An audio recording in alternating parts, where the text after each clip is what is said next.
Thanks, Naomi, and good morning. So yesterday I declared the following Queensland local government areas as red zones under Victoria's travel permit system in effect from 8 p.m 31st of July. They are Brisbane, Moreton Bay, Gold Coast, Ipswich, Lockyer Valley, Logan, Noosa, Redland, Scenic Rim, Somerset and Sunshine Coast. This of course aligns with the areas entering lockdown in Queensland, and it's important and appropriate that we take the signal from Queensland's Chief Health Officer and apply advice that really supports the lockdown. If you're entering Victoria from a red zone, you need a red zone permit unless you're eligible for exemption, exception or another valid permit. Only Victorians can get a red zone permit. They need to immediately head home, get tested and quarantined for 14 days. So that's the requirement for a red zone arrival in Victoria. And quarantine means quarantine. You can't leave home unless to get tested, or if there's an emergency, you cannot have visitors to your home. People who arrived before Queensland became a red zone, and it's been an orange zone previously in much of the southeast, are still orange zone arrivals, so they still have the requirements of an orange zone arrival, that getting tested within 72 hours and isolating until you get that negative result. There are around 5,000 active orange zone arrivals from Queensland in Victoria over the last 14 days. We'll be following up with each of them to ensure that that negative test was done and obtained. We're also going to be messaging them to get tested again 7 days later. That's really because we now understand there's been a longer period of risk in southeast Queensland related to their most recent outbreak. That's up to them as orange zone arrivals, but it will give us greater confidence and help protect the Victorian community. So we ask, if you do receive a message asking you to get tested again, having returned from Queensland, please do so to keep our community safe and protect everything that we've worked so hard to achieve over the last few weeks. There were 15,841 vaccine doses administered yesterday. That makes 1,646,952 doses administered in total through Victoria's state-run centres. And recently we reached a milestone of 1 million Victorians who are fully vaccinated with the double jab of whatever kind. And we can look at the recent outbreak in Victoria to see the real power of that vaccination protecting us. We have analysed the vaccination status of our 204 locally acquired cases between the 12th of July and the 28th of July. That's a small sample size, so it's not an analysis that can be applied universally, but it does tell us something. It's a moment in time snapshot of the vaccination status of cases who were hospitalised during this outbreak. Of those 204 at the time of their infection, 25 positive cases had received at least one dose of a vaccine, and only 10 of that 204 were fully vaccinated, meaning they acquired the infection at least 14 days after their second dose. But of those 10 positive cases who were fully vaccinated, none of them were hospitalised. All were either completely without symptoms or had mild symptoms.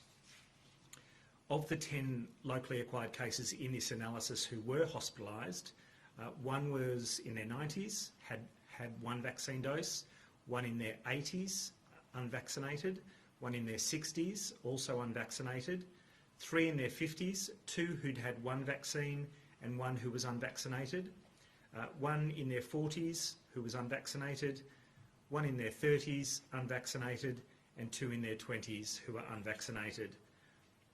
Of the 204 cases analysed, 29 had been eligible to be vaccinated but hadn't yet received a single dose of the vaccine.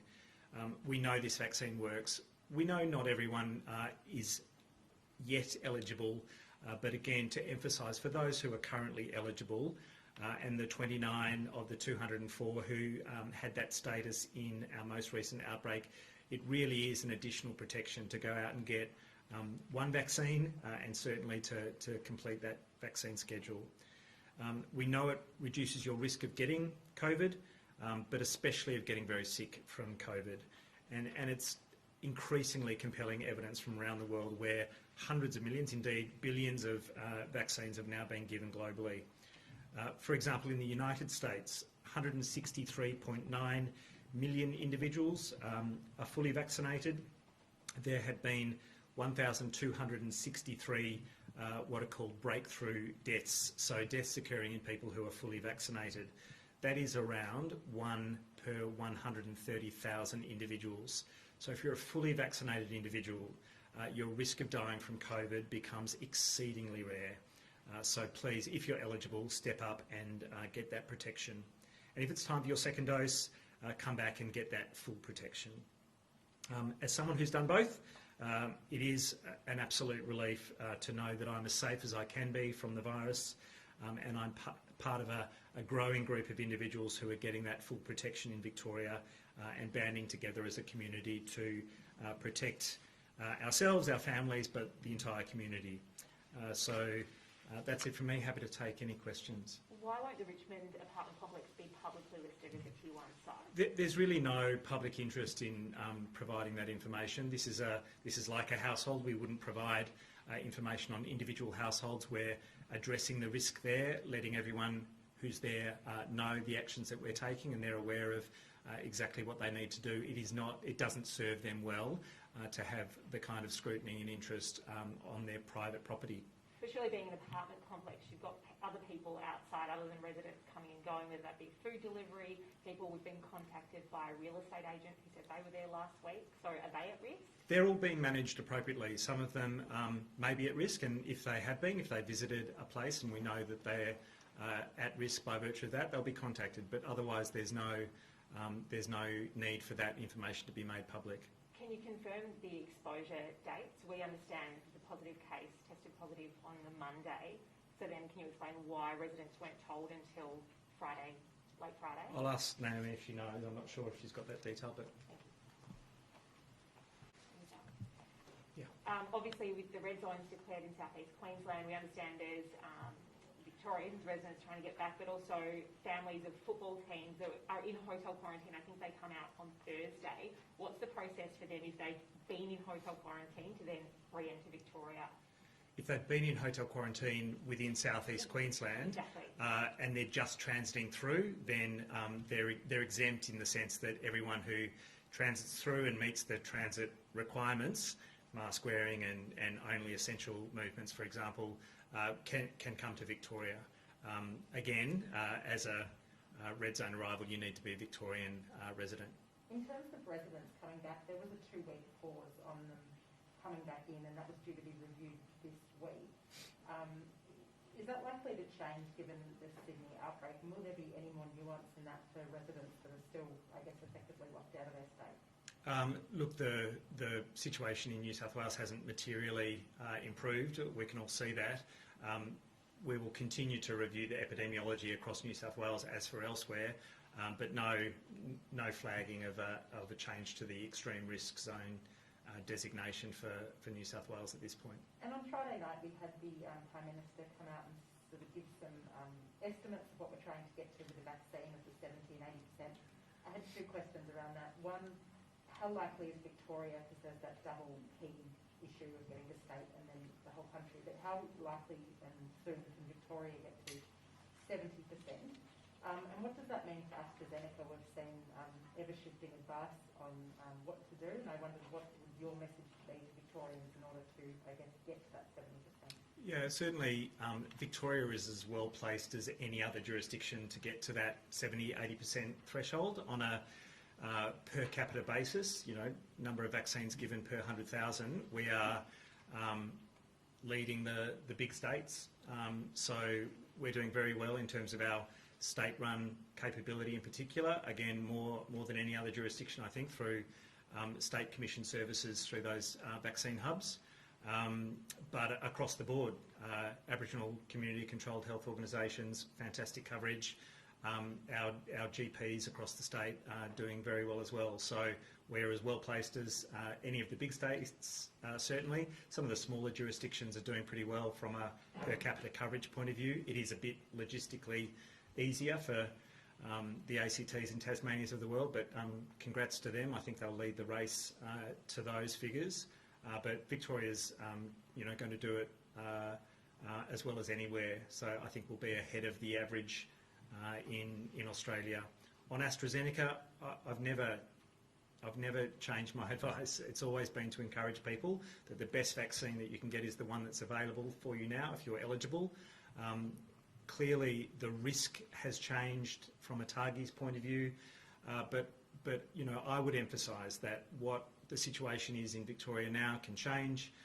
People can get protection now by getting a vaccine that's available for them, and they, if they are in the age group that for which they're eligible to get AstraZeneca, I'd encourage them to do so. I've done it. My family's done it. Millions of Victorians have done it. So it's especially when you've got that double dose. So crack on and get it. And how damaging has the, changing advice been? Understanding the risk profile has changed. So when we've seen states that have had outbreaks, obviously more people have rushed out to get it. But the importance of doing it when we're in a situation now where there's only a handful of cases. How do you encourage people to do it, when we're not in the grips of a sort of outbreak? Well, I would just say we are surrounded by coronavirus in the world. The world is going through another wave with the Delta variant, with record numbers in some countries, and again an uptick in the hospitalisations and deaths and the long COVID that will result from another resurgence. People just need to reflect on the fact that we are in a position now that looks great in Victoria, but we are continually challenged by the risk around the world and around the country, and things can change from one day to the next, and you only have to ask Queenslanders what that looks like.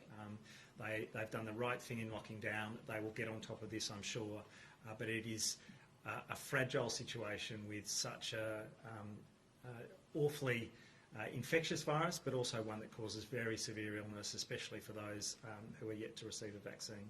The numbers coming out of New South Wales today, or some data coming out suggesting that there's been an increase in the number of infections in kind of that 18 to 39-year-old cohort.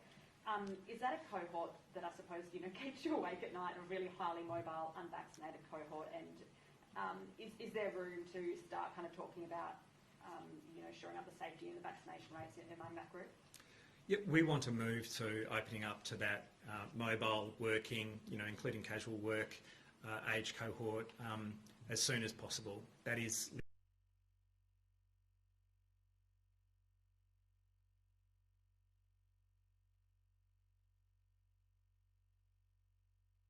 passing it on to others. They are part of the essential workforce which will be contributing to transmission, and they mix with similar age groups, and so there is genuine potential for transmission in that age group. And even though lockdowns help to manage that, of course it's the essential work and then back to household that continues to drive transmission. So vaccination is again the solution here. We need to get to it as soon as we can, but we can't do it tomorrow. Just on the orange and red zones from Queensland, we were at the airport earlier with people flying in from the Gold Coast and Brisbane. One of the couples that we spoke to, obviously the information changed last night. They weren't aware that the Gold Coast had become a red zone. They were under the impression that they were coming from an orange zone, and their permit actually was processed as an orange zone from Gold Coast. Is that worrying that some of these people may be slipping through under the impression that they just have to get a test and they're flying into the community? Look, people need to be aware of the rapidly changing declarations and situations across Australia. I do feel for people who get caught in that transition, and it can be confusing. You need to check before you're flying out exactly what the status of zones are in the destination that you're flying to or driving to. It does change rapidly. People shouldn't have been leaving South East Queensland under stay-at-home orders, from 4 p.m. yesterday. Everyone was aware of that. That was declared in South East Queensland. There might be people who are needing to move out for some permitted reasons, but again, they need to understand what the status is in Victoria if they're coming to Victoria. We instituted our red zone declaration from 8 p.m. That does give people some time from that 4 p.m. declaration in southeast Queensland to check the status and to be clear that whether they should or shouldn't be moving out. But everyone needs to check, especially at the time that they're flying or driving. If this trend continues of seeing emerging local cases in quarantine for the infectious period, how are we tracking to ease some more restrictions after next week? Yeah, look, we're tracking well. Obviously, it's great to have ISO donuts, or whatever we might call them, people who are in quarantine for their entire infectious period. That's a great sign. We have been challenged by the Frankston cluster, but we're, again, keeping up with it, getting ahead of it in terms of those primary and secondary close contacts. So to have messaged everyone at the Doncaster Woolworths who were there on the 28th is great. We'll get test results back today. We'll have further information. But those close contacts of those most recent cases, again, chased down, quarantining, that's all a good sign. What are your thoughts on anti-vaccination rallies happening across the city today? Your message to the people that may be going out and flouting some of the laws? Don't. There are still restrictions in place in terms of public gatherings. Police will do what they can to enforce those public health directions. I probably can't tell committed anti-vaxxers anything that will change their mind. I want to speak to people who've got legitimate and reasonable questions about the vaccines that are in play in Australia. I absolutely encourage people who might be vaccine hesitant to look at the situation around the world, to speak to people who are going through some of those really challenging situations in places like Indonesia, in places like Vietnam, and indeed the wave that's emerging in a number of states in the US and the resurgence for especially young people in the United Kingdom. Have a look at what happens in unvaccinated populations, and that will tell you a story that's more powerful than anything I can probably say here. But speak to your GP, speak to your nurse immuniser, because they can resolve some of those questions that you have. These are vaccines that have now been given to 4 billion people around the world. The development process for COVID has been a miracle of science to have happened over a 12-month period, but the development of mRNA vaccines and vector-based vaccines has happened over 10 years, 20, 30 years for various types of vaccines. This is not an untested and completely experimental technology. Vaccination has been around for over 100 years in one form or another. It has been the most powerful public health intervention after clean water. We cannot just sweep aside what vaccines will mean for us. It will be our pathway out of here, and it will change the way that we're able to live when we all get vaccinated, or all of us, as many of us as can be, get vaccinated. For fervent anti-vaxxers, there's nothing I can say that will change their mind. I ignore them, they'll ignore me. I think that's probably the best way for it to be. It's not just anti-vaxxers. There's, of course, in our community, some people that won't be able to get vaccinated. They're not approved for children at the moment.